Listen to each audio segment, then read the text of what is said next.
Hi, everyone. Happy Saturday morning to you. We made it to the weekend. Kind of weird to join you here on a Saturday morning.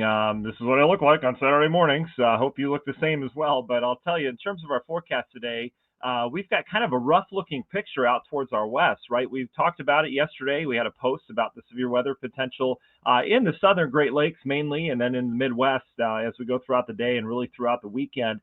And there's some severe weather and a giant complex of storms out towards our west right now.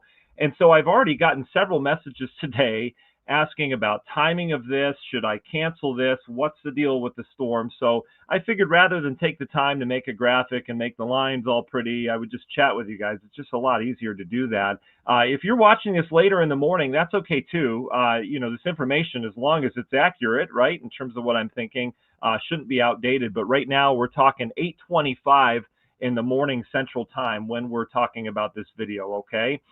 So there's that. All right. Hope you guys are doing well. I'm going to bring up our maps here. We'll talk about this. Want to say hi. I mean, when we say early birds, these are our true early birds. We've got Mary with us. Jan's with us on our YouTube channel. Good morning to you guys. Lynn, good morning. Justin, good morning to you. Rhonda, thanks for joining us. Jeff's with us this morning. Deshaun says, at least we got a Saturday morning edition of Region Weather Live just in time for breakfast. Yes, go ahead and enjoy your breakfast.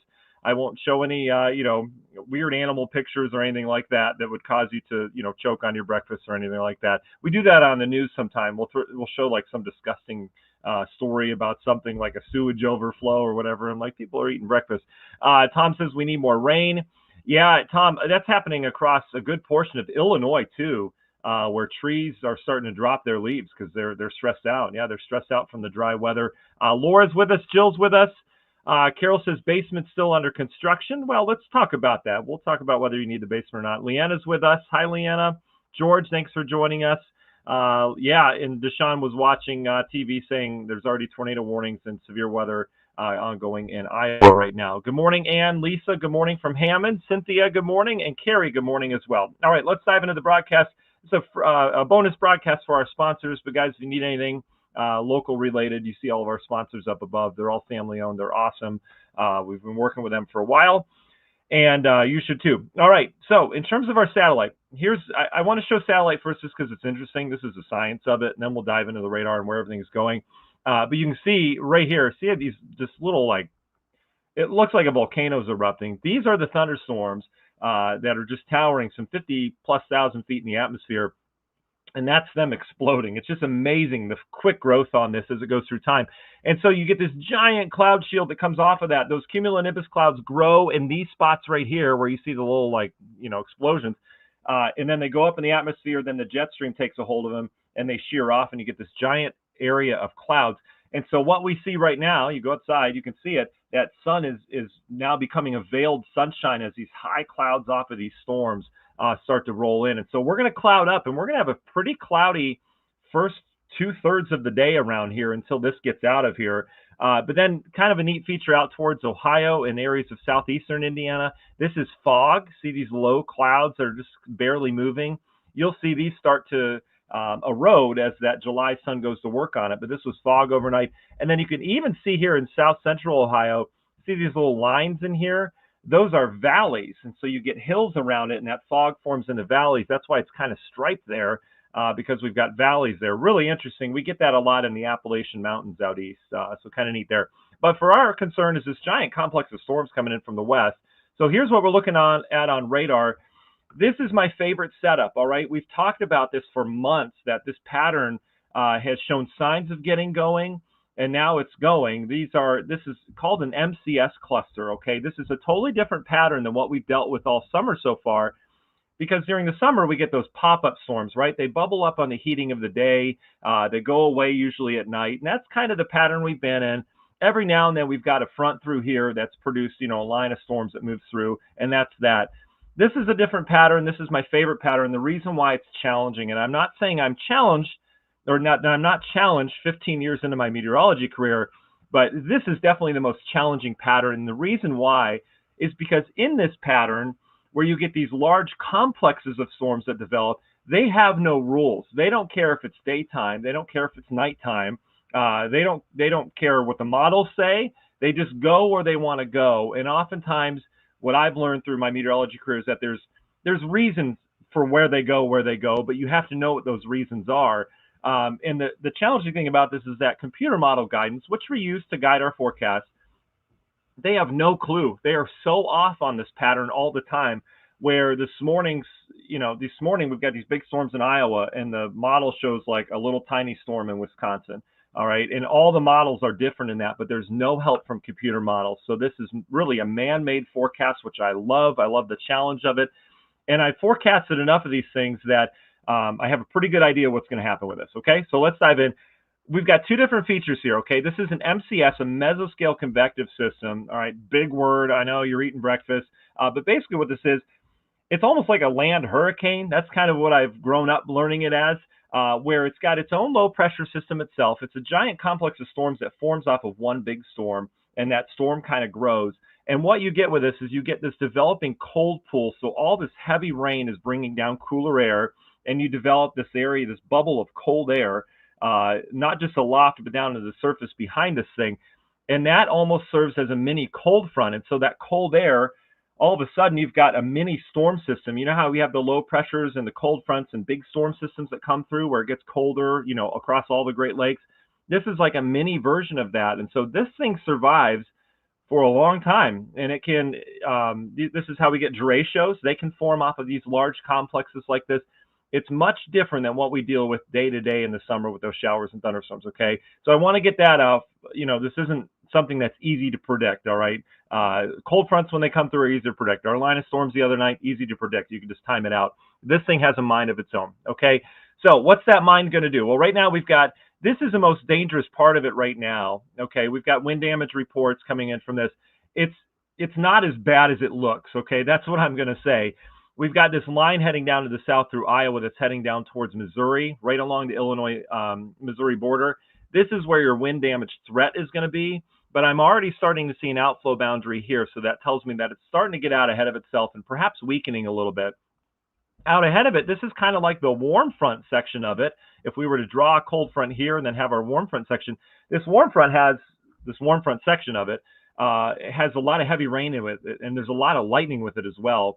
What you get with these as they blow through is a wall of water. It looks like a hurricane. It gets super dark. You have a shelf cloud that comes out. It just gets nasty for a little bit, and then it's like nothing happened, but it's super humid afterwards. So for our purposes here, you can see we've got this developing low pressure over towards Cedar Rapids, all right?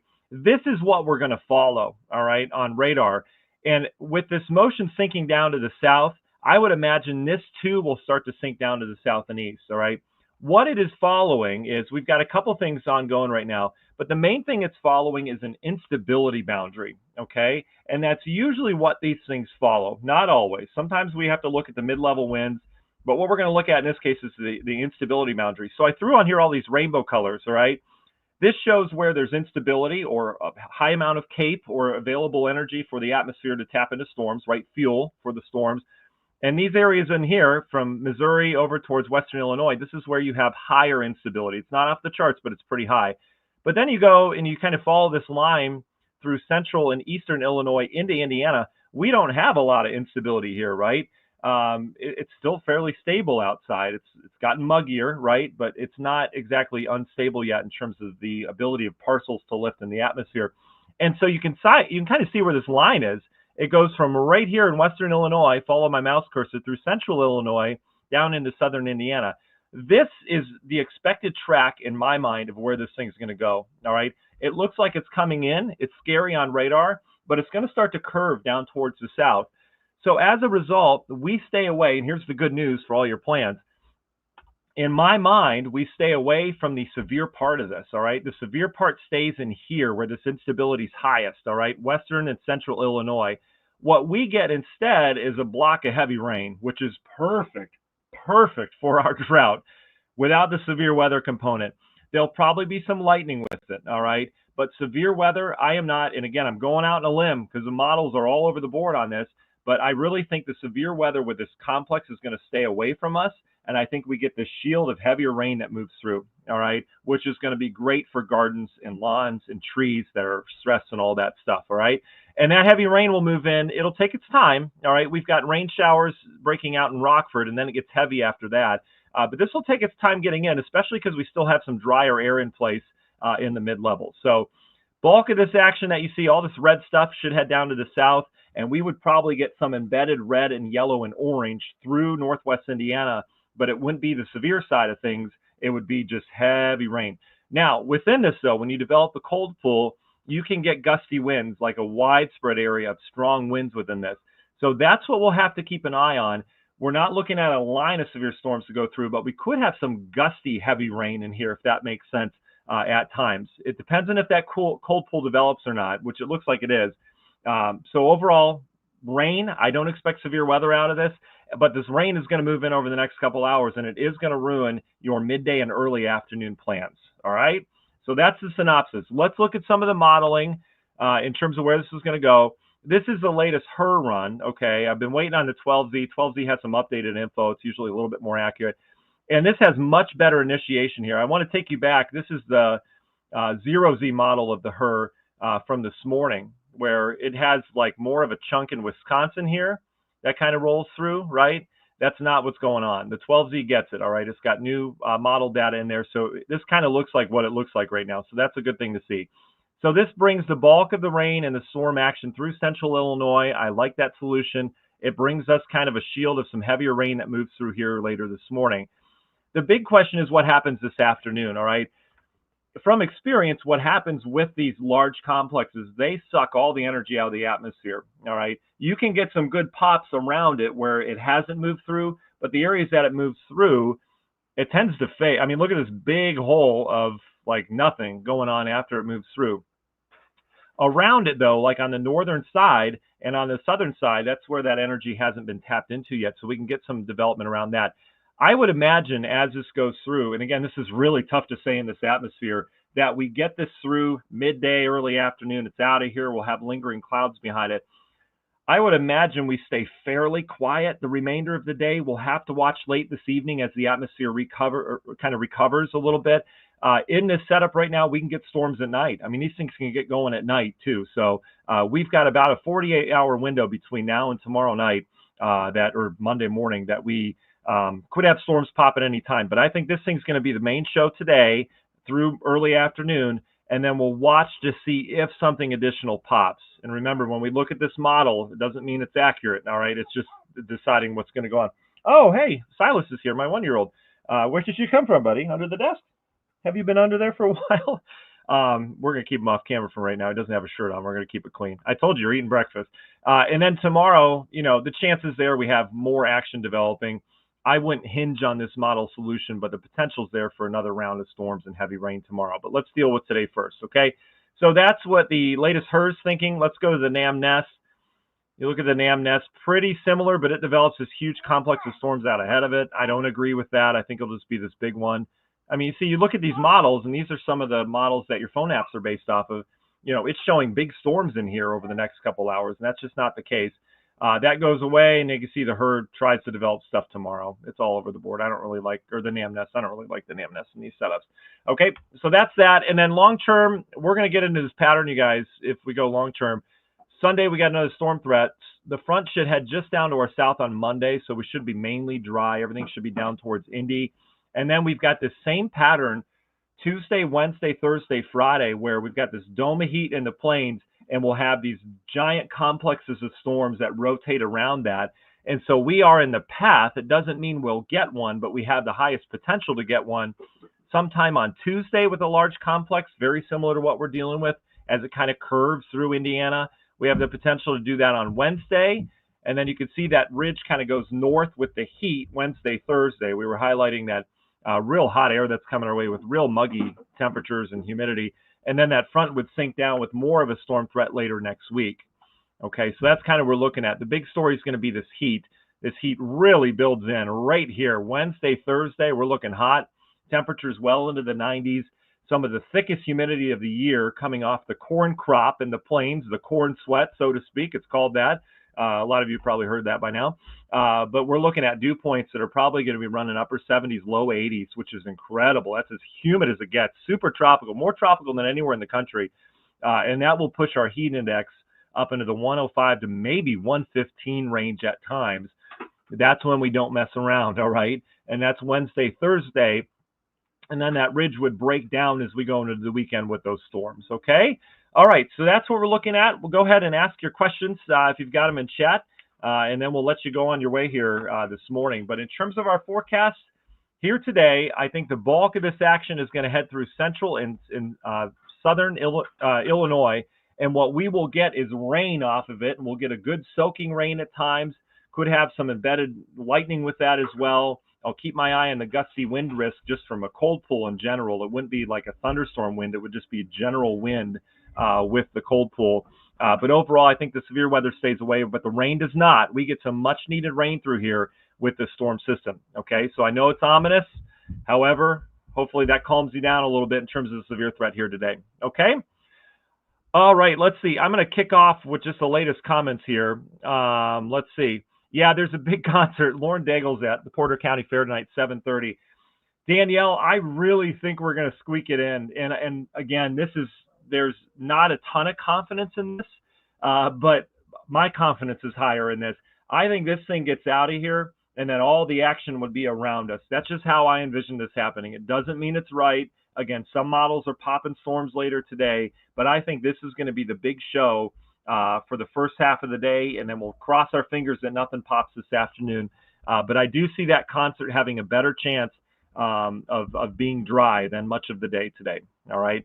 Keep an eye on the radar, though. I'm not always right. All right. I'm trying to predict the future with no help from any models or anything like that. Martha says, driving back from Missouri right now, can you comment on timing of what's happening later this morning, early afternoon? Should be crossing over from St. Louis around 10:30 and crossing Illinois. Wow, this is great. Martha, this is my specialty. I love doing stuff like this. Lake County 2:30. Wow, that's so crossing St. Louis at 10:30. So you'll be crossing St. Louis in 2 hours. Oh man, that timing isn't great. So St. Louis right now is getting some storms, but that's out ahead of the bigger show. This bigger show is going to be heading through, and it's probably going to be there in about 2 hours, unfortunately. So you're probably going to get a decent line of storms, Martha, moving through St. Louis in about 2 hours, maybe an hour and a half or so. So whatever you want to do with that information, I'm not going to tell you to stay or go. But overall, I mean, the worst part of this line is going to be hitting probably another hour and a half, 2 hours when you're hitting St. Louis. All right. And they are in the path of that damaging wind threat as it sinks south.